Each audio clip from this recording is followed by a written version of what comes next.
Belinda Adhiambo. Wachaka ni gweche manyini riwruok makedo ne ratich oganda pacho kae.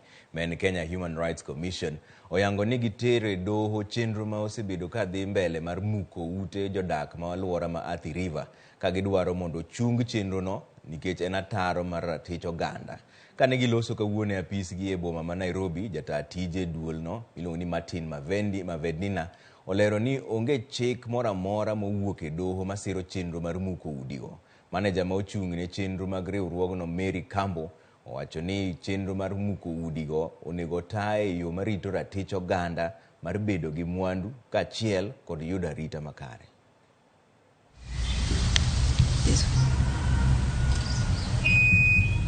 We as the civil society strongly condemn the ongoing illegal and forced evictions as they grossly violate the right to shelter and housing, which is enshrined in Article 43 of the Constitution of Kenya.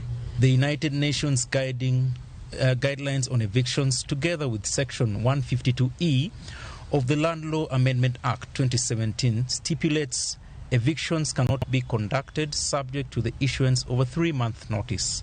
Evictions cannot happen if this notice is not displayed in less than 5 strategic locations within the occupied land. However, what we have witnessed is a stark contradiction to these regulations. Eviction started merely 4 days following the court's verdict. This hasty action prompts questions. Why the rush, especially when East African Portland Cement Company had a full 90 days to take appropriate measures as per the law?